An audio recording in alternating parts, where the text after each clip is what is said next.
Most people use the salt that you just pour out of the bottle, a Morton salt, which actually isn't even sea salt. It's a highly processed salt. When you're ingesting highly processed salt, it really is just ingesting chemicals for the most part that has flavor. We've been trained to believe that our salt should be pure white, should be free-flowing, should never absorb any form of water, and that's just better living through industry.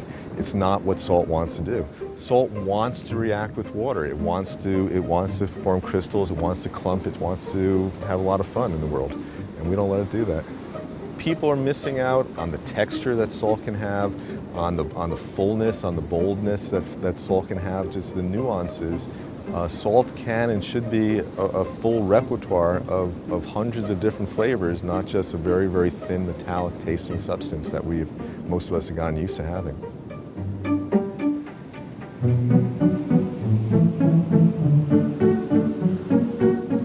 Amagansett Sea Salt Company is an artisanal sea salt company which we hand make with Amagansett ocean water that we filter, solar evaporate, and package into sea salt. My husband and I started this company. We had always really enjoyed sea salts, and we traveled around the world and we've tasted sea salt from around the world, and we spent a lot of time here in Amagansett. We started making sea salt as a hobby about 10 years ago, and then we started doing it on a larger scale 3 years ago. Hi, I'm Stephen Judelson. We are at my salt farm, my sea salt farm in Amagansett, New York. I have about 480 gallon worth of capacity of solar evaporating, and I have this spread out in what I call evaporator trays. So from the water that we take in the beach, they sit here. We first filter and then we decant off a clean seawater. The sediment is sand, it's silt, it's algae, it's plankton. Generally, there's a sweet spot in around 2 to 3 days is a sweet spot. It has settled down and we're able to filter out everything that we don't want. So yes, this is the backbreaking work. I put about a gallon in each.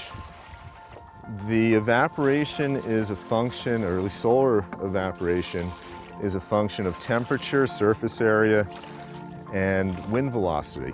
The water, which right now in these is about 2.5% to 3% salt, is going to get much more concentrated. It's just going to get more and more and more, which we have some down this way. So I'm going to take a walk down there. These have been sitting here in these trays about 10 days. What started out has now concentrated and crystals are forming. What is neat though are the forms. Salts want to form into these rectilinear shapes that actually crack apart, they break apart. Our table salts and kosher salts even, it's an artificially formed crystal. It's not doing what it was meant to do on its own, namely form these nice little soft crystals. Salt is absolutely not just salt. It tastes different from different places, different oceans, how it's processed, whether it's been through a drying process or whether it's completely naturally made.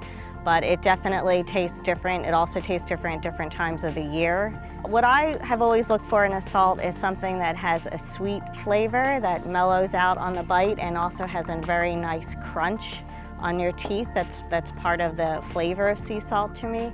I am very biased when it comes to sea salt. I think that our ocean water out here on Long Island in Amagansett is so pure and clean, and it gives just a very clean, pure flavor to the salt. So this is cutting the salt off. I try to think of it not as a scraping, but cutting it off. So this is today's harvest. This is about 20-25 pounds of sea salt. It's been out here for about 2 weeks' time. It started out as 120 gallons of seawater, to which we added about another 50 gallons. So this is about 170 gallons worth of raw product coming up to this. You know you have good salt when you have to either use your fingers or a salt spoon to spread the salt.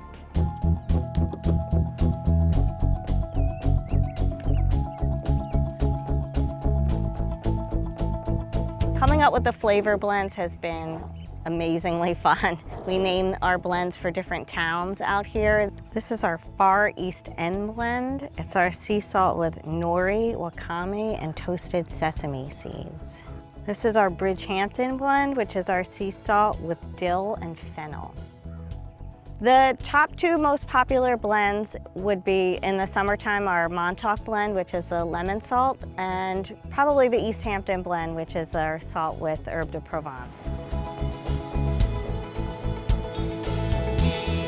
Right now, our sea salt company is producing between 50 and 80 pounds of salt a week.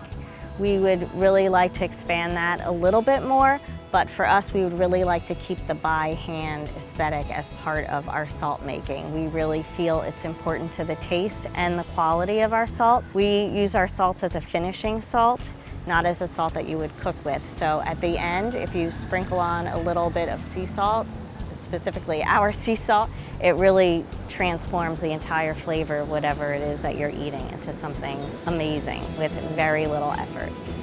I am very proud of my husband for creating these amazing solar evaporators and for really listening to me when I was buzzing in his ear about taking on this crazy project and just taking the leap of faith with me.